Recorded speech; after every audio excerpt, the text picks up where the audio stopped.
The sun rose slowly over the horizon of Eos Prime. It was a beautiful golden light that spilled across the fields and forests below.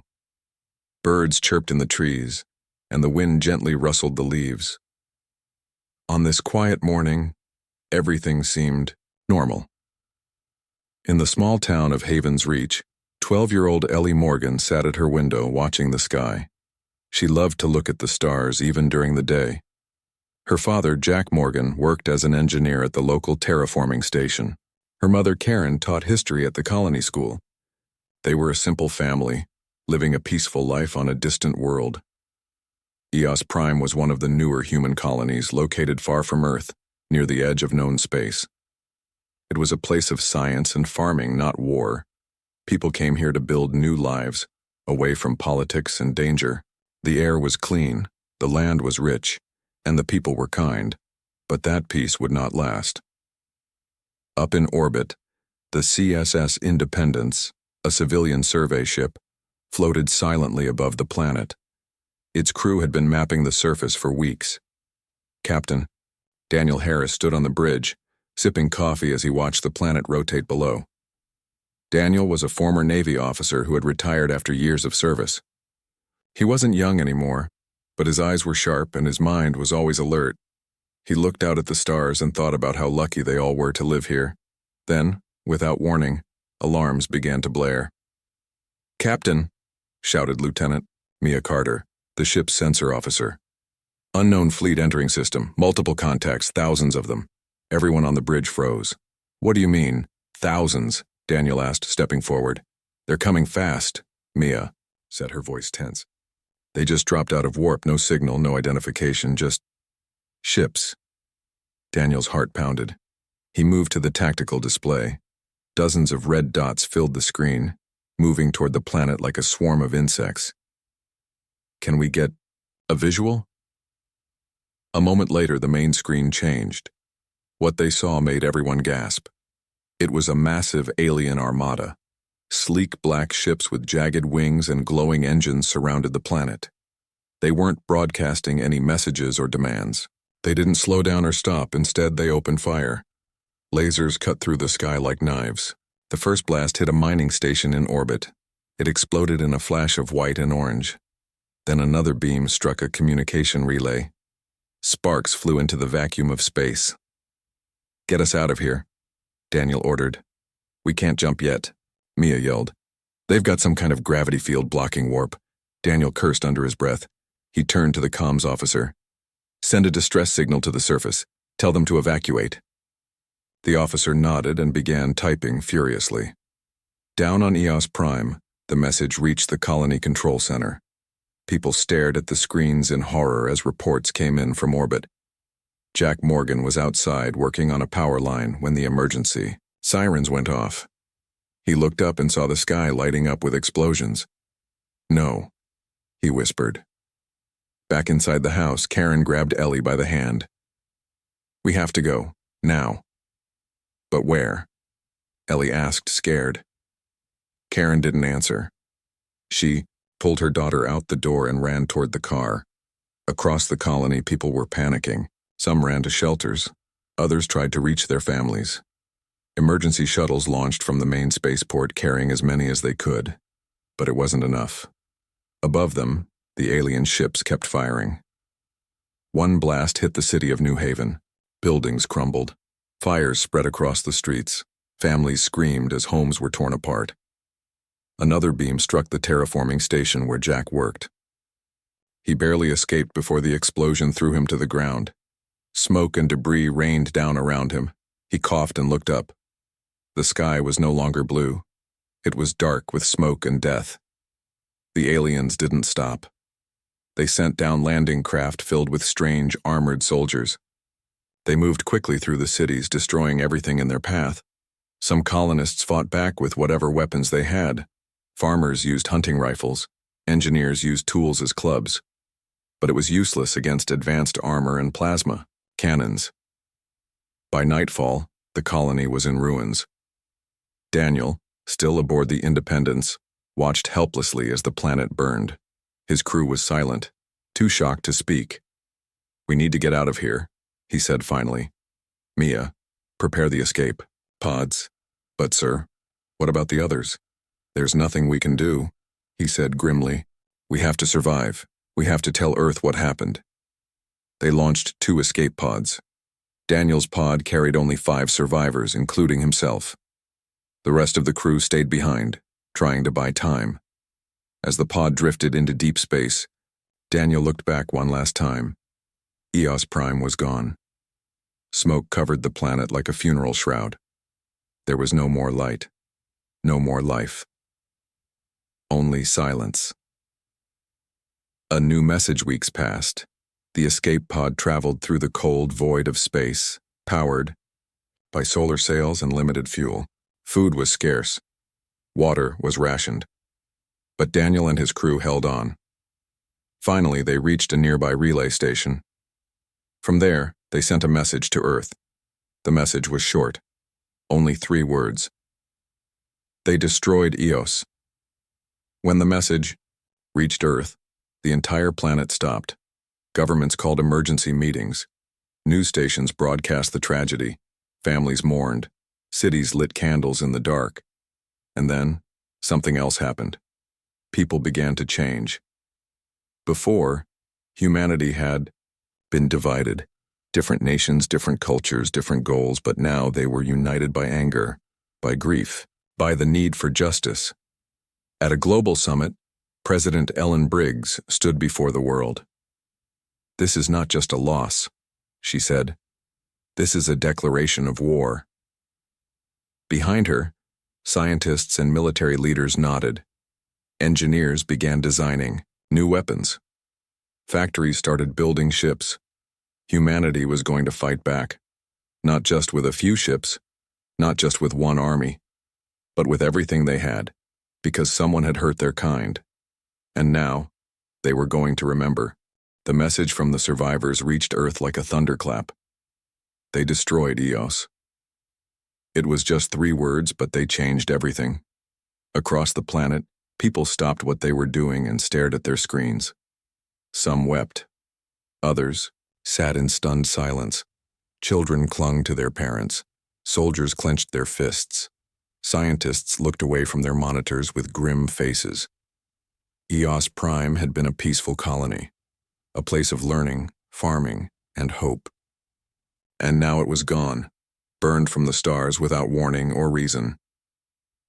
President Ellen Briggs stood in her office reading the report again and again. Her face was pale, but her eyes were sharp. She was a woman who had spent decades in politics, rising through the ranks not by luck but by strength and calm under pressure. Now she faced the most important decision of her life. Behind her, military advisors argued in hushed tones. Some wanted peace talks, others demanded immediate action. Diplomats whispered about alliances. Scientists warned of alien tech far beyond human understanding. But President Briggs didn't need more reports or warnings. She needed a plan. A world on edge. In the days that followed, the world changed. Cities held candlelight vigils for the lost. Schools taught children about EOS Prime. Families placed photos of loved ones who had lived there in their windows, remembering those who would never come home. At the same time, anger grew. People marched in the streets, demanding justice. Social media filled with messages like, "Never again," and "We will remember, we will rise." Protesters gathered outside government buildings calling for war. Some leaders tried to calm the public. They spoke of diplomacy, of caution, of restraint. But the people had made up their minds. Someone had hurt them. Someone had taken too much, and humanity was ready to fight back. The Summit of Nations. 2 weeks after the message arrived, President Briggs called an emergency meeting of the United Nations Space Assembly, a global council made up of Earth's major powers, including representatives from North America, Europe, Asia, Africa, South America, and Australia. For the first time in history, every nation sent its leader. They met in Geneva, inside the massive glass dome of the UN headquarters. Above them, holographic projections showed images from EOS Prime, burned cities, broken homes, and the last moments of terrified civilians. No one spoke at first. The room was silent, heavy with grief. Finally, President Briggs stepped forward. "We have seen the worst," she said, "but we must prepare for what comes next." One by one, leaders stood to speak. General Marcus Lang from the United States Defense Council shook his head. "We don't know what we're dealing with. These aliens are far ahead of us in technology. If we rush into war, we could lose everything." Chancellor Li Hua from China crossed her arms. "Then what do you suggest? Do nothing? Let this attack go unanswered?" Ambassador Nia Okoro from Kenya leaned forward. "If we act alone, we will fail. But if we unite, if we build something greater than ourselves, we might stand a chance." A murmur spread through the room. Briggs raised a hand. "That's exactly what I'm proposing." She pressed a button on her tablet. Behind her, the main screen lit up. Words appeared in bold letters. "Project Vengeance." Gasps echoed around the room. Briggs continued. "We will not respond with a few ships. We will not send a small fleet to test our strength. We will answer with everything we have." She pointed at the screen. "We will build 700,000 warships, not just for revenge, but to make sure no one ever dares to harm us again." Silence fell over the room once more. Some leaders looked shocked. Others looked doubtful. But slowly, one by one, they began to nod, because they knew the truth. This wasn't just about EOS Prime anymore. It was about all of humanity. Building the fleet within days, governments across Earth began working together like never before. Factories in the United States, Russia, and India shifted production to war machines. Scientists in Japan and Brazil worked on new propulsion systems. Engineers in Germany and France designed advanced weapons. Even smaller nations joined in, offering whatever resources they had. On Mars, orbiting shipyards came alive with activity. Robots assembled hulls. AI systems coordinated supply lines. Entire moons became mining colonies, feeding raw materials into the growing armada. Children sent drawings to the factories showing what they imagined the warships would look like. Teachers held lessons on space warfare. Farmers donated food to workers building the ships. Every person, no matter how small, played a part. In the city of Denver, Colorado, a young woman named Lisa Warren watched the news with wide eyes. Lisa had always been smart. She'd graduated top of her class at the Aerospace Academy and had been offered jobs at the best research labs in the world. But when she saw what happened to EOS Prime, she gave up her civilian career and volunteered for the military. She was assigned to the newly formed Human Defense Command, where she quickly proved herself as a brilliant strategist. Within months, she was promoted to commander and given a seat at the planning table. Alongside her was Lieutenant Marcus Cole, a young officer with a quiet voice but a sharp mind. He had grown up in Florida, dreaming of joining the Navy. His parents had died on EOS Prime, and he carried their loss like a fire in his chest. Together, Lisa and Marcus helped design the battle tactics that would guide the Armada. They studied old wars, ancient battles, and modern simulations. They trained thousands of officers. They built training programs so new pilots and soldiers could be ready in record time. And all the while, the ships kept coming, ship after ship, 100 after 100, 1,000 after 1,000, 700,000. The voice of humanity. The Armada neared completion. President Briggs made another speech. This time, she addressed the entire galaxy. Her image was broadcast across every known star system, sent through deep space relays and alien networks. Every species, every empire, every ruler received the message.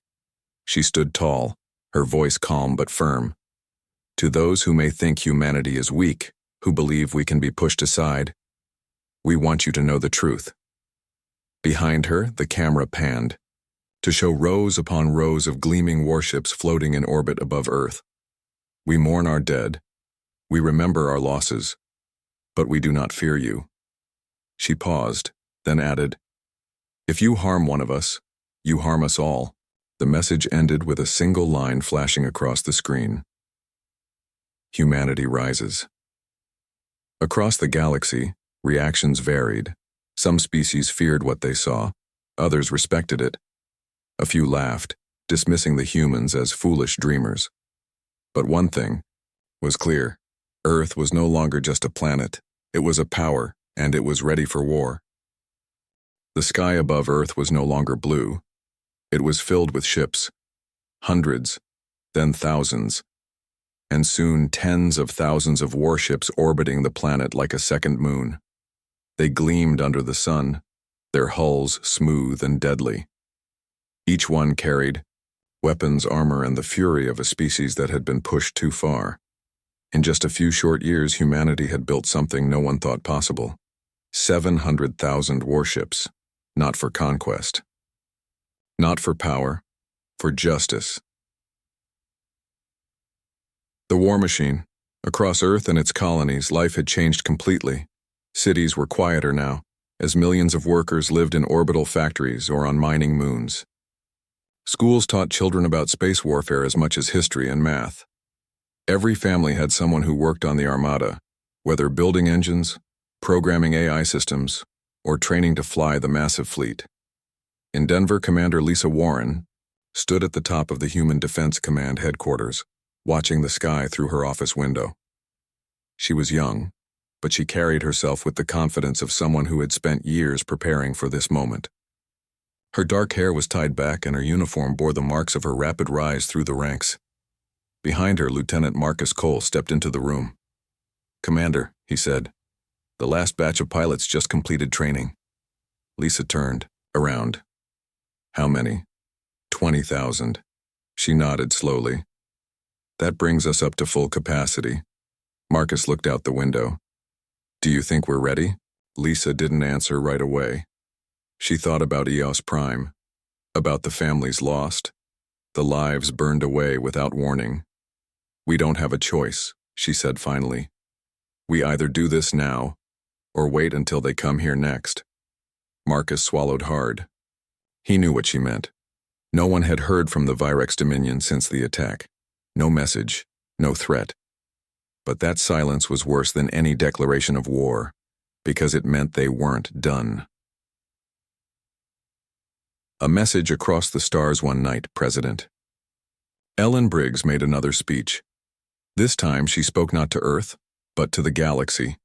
Her image appeared on every known network, broadcast across deep space relays, alien planets, and distant colonies.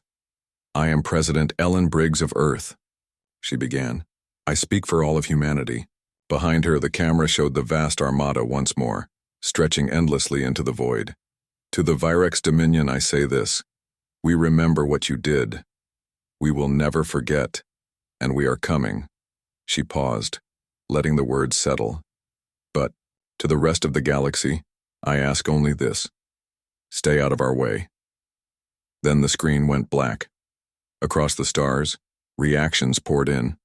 Some species feared what they saw, others respected it. A few laughed, thinking the humans were overreaching. But one thing was clear: humanity was no longer asking permission. They were making their own place in the universe.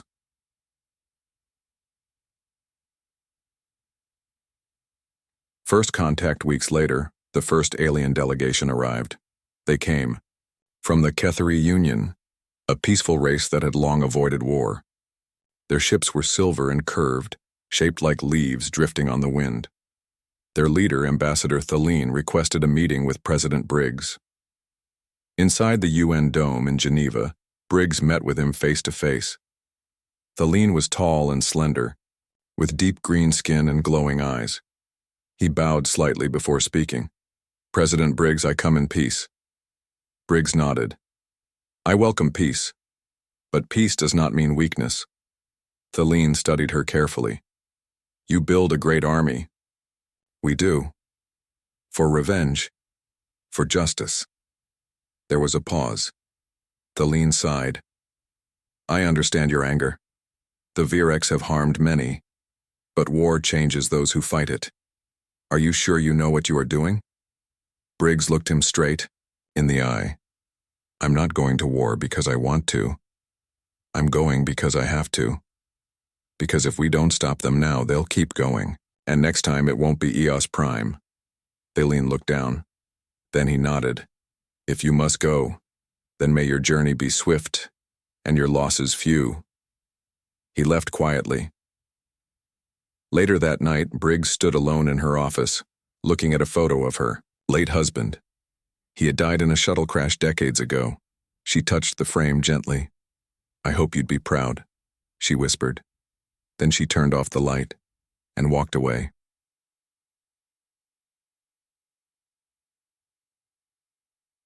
Training for battle back on Mars, the final preparations were underway.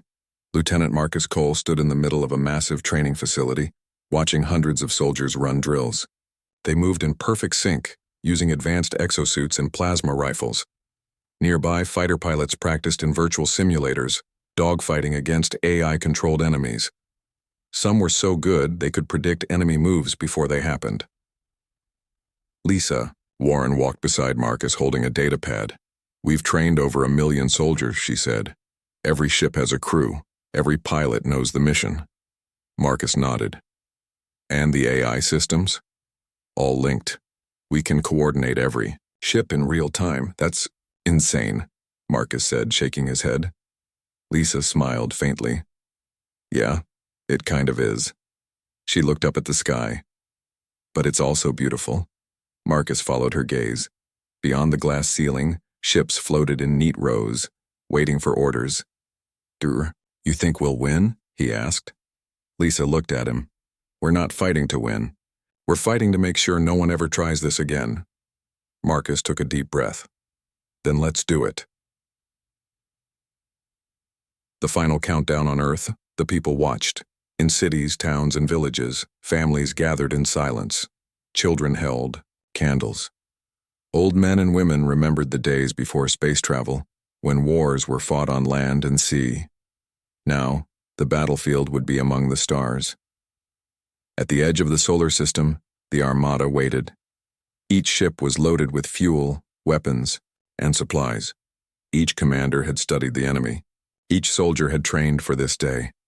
And at the center of it all, aboard the command ship CSS Justice, Lisa Warren and Marcus Cole stood on the bridge. The countdown had begun. Final check, Lisa said. All systems green. A voice replied. Engines primed. AI BattleNet online. Lisa turned to Marcus. This is it, she said. He nodded. Let's make them remember us. Lisa pressed the button. A low hum filled the air as 700,000 warships powered up their warp drives. Then, in unison, they vanished into the stars. The stars blurred.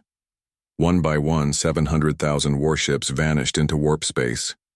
The sky above Earth darkened as the massive armada left orbit, heading deep into enemy territory. Across the planet, people watched from their windows, from rooftops, from quiet fields, staring at the sky and knowing that something had changed forever. In the command center aboard the CSS Justice, Commander Lisa Warren stood in front of the main display. Her eyes were fixed on the glowing map showing their path through the stars. Beside her, Lieutenant Marcus Cole adjusted his headset. All ships accounted for, he said. No losses during launch. Lisa nodded slowly. Good. But this is just the beginning. Behind them, officers moved quickly across the bridge, monitoring systems, checking communications, and preparing for what lay ahead. They were going to war. Not with anger, not with hatred, but with purpose. First contact with the enemy. 3 weeks later, the Armada reached the edge of Virex Dominion space. The first sign of danger came when a scout ship returned early. Its hull was damaged. Its crew was dead. Only the data remained. Lisa and Marcus stood in the war room, watching the playback from the scouts' cameras. At first, there was nothing but empty space. Then, without warning, a swarm of black Virex ships dropped out of hyperspace. They moved like insects, fast, coordinated, deadly. Lasers lit up the void. The scout barely managed to escape before its engines failed. They knew we were coming, Marcus muttered. Lisa frowned. Or they've been waiting. She turned to the comms officer. Send word to all ships. Full combat readiness. A moment later, the order echoed across the fleet. Battle stations. As you saw, the Battle of Karos Reach. The first major battle took place near the ruined world of Karos Reach, a once thriving colony now reduced to ash by the Virex. As the human fleet approached, thousands of alien warships appeared, blocking the way forward. They didn't send messages, they didn't ask questions, they opened fire. The sky exploded, lasers cut through space. Explosions bloomed like red flowers in the dark. Ships dodged and weaved, firing missiles and energy beams in every direction. On the Justice, alarms blared. "Enemy fleet closing fast," shouted a tactical officer. Marcus looked at the screen. "They're trying to split us up." Lisa's voice was calm. "Let them try." She pressed a button on her console. Across the fleet, AI-controlled drones launched from hundreds of ships. These small, fast machines flew toward the enemy lines, drawing fire and confusing their targeting systems. At the same time, the main human fleet split into 3 waves. Wave 1 engaged the front line. Wave 2 flanked the enemy from above and below. Wave 3 held back, waiting for the perfect moment. The Virex tried to adapt, but they were used to fighting smaller groups. They weren't ready for a fully coordinated galaxy-wide attack. Human warships moved together like a single mind, using linked AI systems to predict enemy movements and strike where it hurt most. Missiles tore through enemy hulls. Railguns fired armor-piercing rounds at point-blank range. Fighters swarmed like bees, taking down Virex drones and bombers. And then, the final blow. Lisa gave the order. "All ships, Firestorm Pattern Delta." Hundreds of warships launched experimental plasma torpedoes. The weapons collided in mid-space, creating a chain reaction that spread like wildfire. The Virex formation broke. Ships burned, others fled. The battle was over in less than an hour. Humanity had won its first fight. A message heard across the stars back aboard the Justice. Marcus stared at the wreckage floating in space. "We did it," he whispered. Lisa didn't smile. "We won one battle, not the war." She turned to the comms officer. "Send a message to all Virex forces." A few seconds later, her voice echoed across enemy channels. "This is Commander Lisa Warren of the Human Armada. We are not here to conquer. We are here to stop you." She paused. "If you surrender now, you will be taken alive. If you continue this war, you will be destroyed." Silence followed. Some Virex ships powered down their weapons. Others fled into hyperspace. But many still fought. They weren't done yet. The fall of Korvan Station. 2 days after the battle, the human fleet reached Korvan Station, one of the largest Virex military bases in the sector. It floated above a dead moon, surrounded by thick defenses and hundreds of enemy ships. Lisa studied the data. "They know we're coming. They've built this place to hold us off." Marcus crossed his arms. "So we break it." He turned to the tactical. "Teams use the same tactics as before, but faster. Hit them hard and don't let up." The plan was simple. Hit the outer defenses first, break the shield generators, crash captured Virex shuttles into key targets, and then go in for the kill. The attack began at dawn cycle. Fighters led the charge, flying past laser turrets and missile batteries. Bombers followed close behind, dropping payloads that tore through the station's armor. Inside the Justice, Lisa watched everything unfold. "Status?" she asked. "Outer hull breach detected," replied a sensor officer. "Shield strength at 30%. "Good," Lisa said. "Now finish it."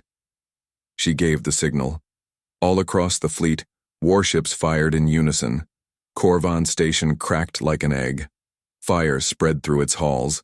Systems overloaded. Emergency doors sealed too late.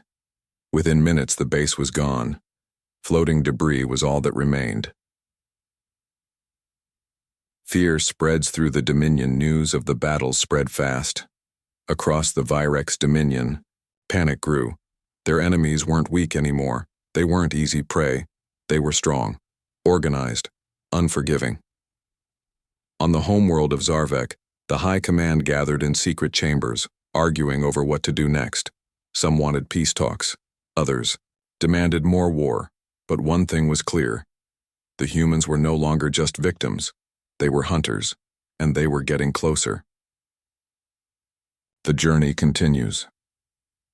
With Corvan Station destroyed, the human armada pushed deeper into enemy space. Planets fell silent as they passed.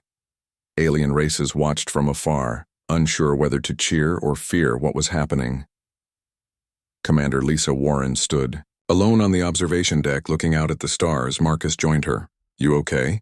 he asked. She nodded. "Just thinking." "About what?" "The people we lost, the ones who made this possible." Marcus looked down.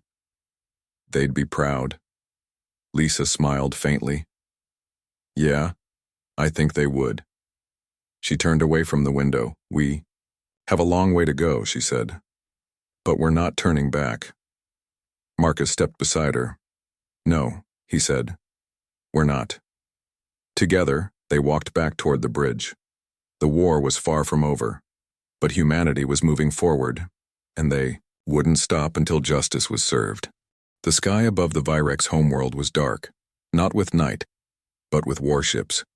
Hundreds of thousands of human warships hovered in orbit like a storm waiting to strike. Their hulls gleamed under the red light of the twin suns. No messages had been sent, no warnings given. This was it, the final battle. On board the CSS Justice, Commander Lisa Warren stood at the center of the bridge, watching the enemy planet below.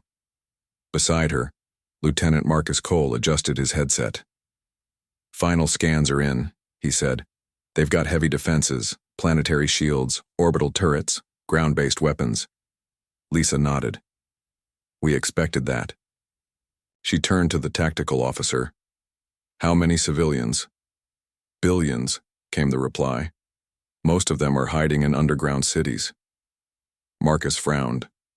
"They're using their own people as a shield." Lisa's jaw tightened. "Then, we do this carefully." She pressed a button on her console. "All ships, this is Commander Warren. We are not here for conquest. We are here for justice." A pause. "We will bring an end to the Virex dominion, but we will not harm innocent lives. Stick to the plan."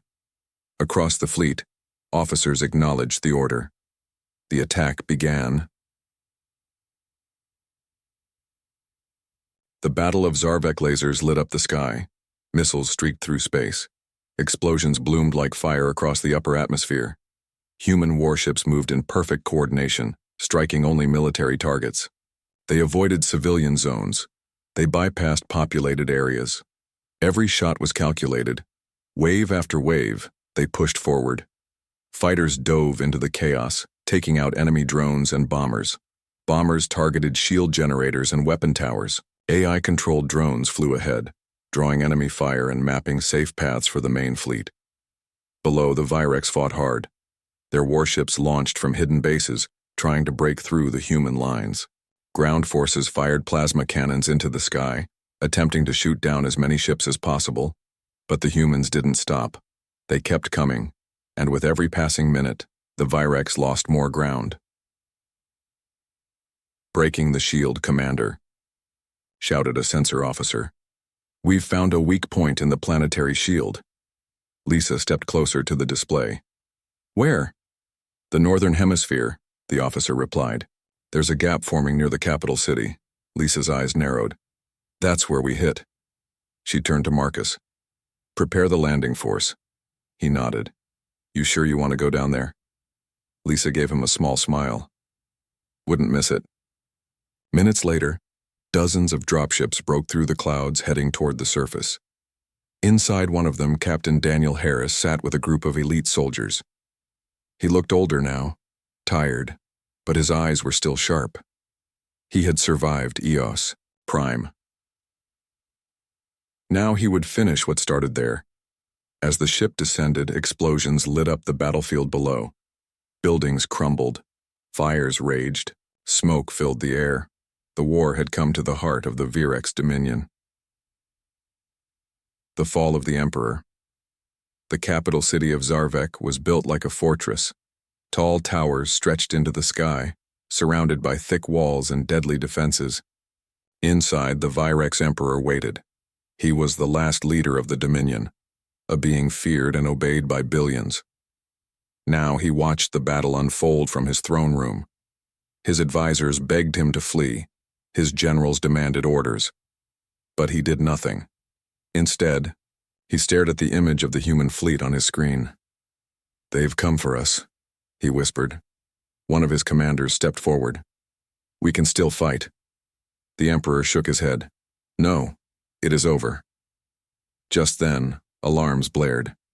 "Enemy forces have breached the outer wall," a voice shouted. The Emperor stood slowly. "Then let them come." Outside, Lisa and her team stormed the palace. They moved fast, clearing each room with precision. Resistance was light. Most of the guards had already fled or surrendered. When they reached the throne room, the Emperor stood alone. He did not run. He did not fight. He simply waited. Lisa stepped forward, weapon raised. "You are under arrest." The Emperor looked at her. "For what?" "For the destruction of Eos Prime." He closed his eyes. "So be it." Behind him, a large window shattered as a nearby explosion rocked the building. Smoke filled the air. Fire spread through the halls. The war was ending, and the Virex Empire was falling. Trials across the stars. The days that followed, the Virex Dominion collapsed. Some leaders tried to escape. Others surrendered without a fight. Many factions turned against each other, blaming one another for the loss. Human forces took control of key systems. They captured data, prisoners, and evidence of the Virex war crimes. Trials began. Across the galaxy, survivors from conquered worlds testified. Former slaves spoke of years of suffering. Scientists showed proof of illegal experiments. The Virex Emperor was brought before the newly formed Galactic Tribunal, a court made up of representatives from every known species. He stood silently as the charges were read: war crimes, genocide, crimes against peace. He did not deny them. He only said, "We believed we were superior. That made us blind." He was sentenced to life imprisonment. Other Virex leaders received similar fates. Some were executed, others were exiled. And those who had no part in the war were allowed to rebuild their lives. A new order back aboard the Justice HFY, Lisa, stood on the observation deck looking out at the stars. Marcus joined her. "It's over," he said.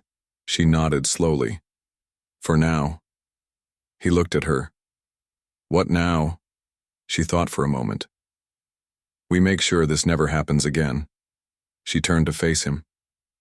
"The galaxy needs peace, not fear, not war, just peace." Marcus smiled faintly. "Sounds like a good start." Lisa looked back at the stars. Humanity had gone to war not for revenge, but for justice, and they had won. Not just a battle, but a future. The stars were quiet now. No more warships firing into the void. No more explosions lighting up the darkness. No more screams echoing through space. Peace had come at last. On board the CSS Justice, Commander Lisa Warren stood alone on the observation deck, looking out at the endless sky. The Virex Dominion was gone. Their leaders had been judged, their weapons dismantled, their empire broken. And yet, something new was beginning. Behind her, the door opened. Lieutenant Marcus Cole stepped inside, holding a data pad. "Final report." "From Earth," he said. "President Briggs wants to speak with you." Lisa turned around slowly. "About what?" Marcus smiled faintly. "You know what about." She nodded and followed him to the bridge. A few minutes later, President Ellen Briggs appeared on the main screen. Her face was tired but calm. "Commander Warren," she said, "I'm proud of what you've done." Lisa gave a small bow of her head. "Thank you, Madam President." Briggs looked past her. "We won this war, but winning peace, that's going to be harder." Lisa agreed. "Some systems are still in chaos. Others want revenge. and some just don't know what comes next. Briggs sighed. Then we show them. The birth of the Galactic Accord back on Earth, the world had changed. For the first time in history, humanity was no longer just a species trying to survive among the stars. They were protectors, leaders, guardians. In Geneva, diplomats gathered for a historic meeting. This time they weren't just from Earth. Representatives from other worlds had come, some as allies, others as witnesses. At the center of it all stood President Briggs. She stood before the assembly and spoke. "We fought not because we wanted war," she said, "but because we believed in justice." Behind her, a large symbol lit up on the screen, a circle made of many smaller rings, each one representing a different species. "This is the Galactic Accord," she continued. "A promise that no one will suffer as Eos Prime did, that no colony will burn without someone standing against it." One by one, leaders rose from their seats. First came Ambassador Thaleen of the Cathari Union. He bowed his head. "We stand with you." Then came High Speaker Nira of the Loran clans. She placed her hand over her heart. "We join you." More followed. From every corner of known space, species who had once feared or ignored humanity now offered their hands in unity. The Galactic Accord was born, not as an empire, not as an army, but as a shield for peace. Captain Daniel Harris retires. Captain Daniel Harris walked through the halls of a quiet moon base, far from the noise of politics and war. He had seen too much, fought too hard, lost too many. Now he just wanted peace. Outside, children ran through the fields, laughing and playing under the twin suns. Teachers stood nearby, watching with warm smiles. Daniel sat down on a bench and watched them. A young girl approached him. She looked up at him with wide eyes. "Are you really Captain Harris?" she asked. He chuckled. "I used to be." She pointed at the stars. "Did you really fight in the big war?" He nodded. "I did." She tilted her head. "Why?" He thought for a moment. Then he said, "Because sometimes when someone hurts people you love, you have to do something about it." She frowned. "So you went to war?" He shook his head. "No. We went to make sure there wouldn't be another war." She looked confused. "That doesn't make sense." He smiled gently. "It will one day." She shrugged and ran off to play again. Daniel watched her go, then looked back at the stars. He had done his part. Now it was up to others to finish the job.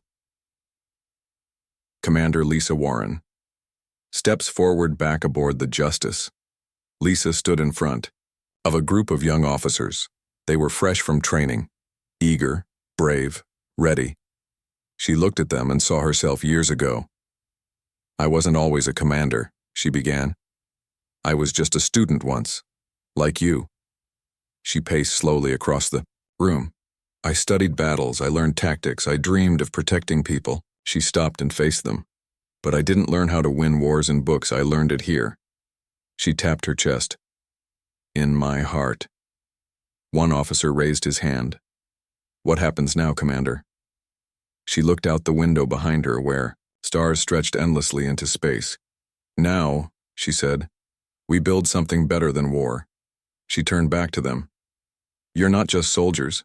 You're peacekeepers, diplomats, protectors." She smiled. "You're the future."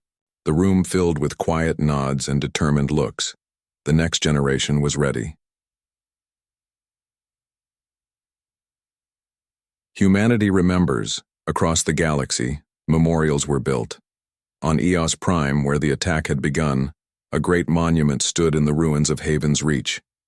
It showed a human hand reaching toward the stars, surrounded by symbols of every species that had joined the Galactic Accord. On Earth, schools taught the lessons of the war, not to glorify battle, but to warn of its cost. Children grew up learning about the bravery of those who fought, not just with weapons, but with courage, with hope, with the belief that peace could be stronger than war.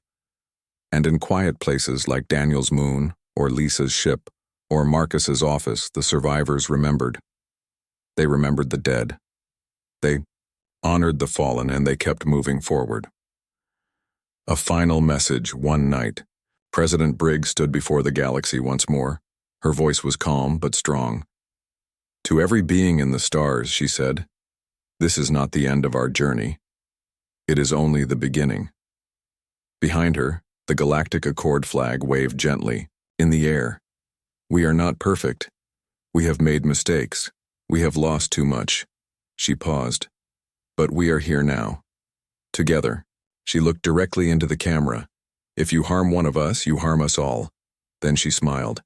And if you stand with us, we will stand with you. The screen faded to black, and across the stars, billions of beings whispered the same thing. Humanity rises.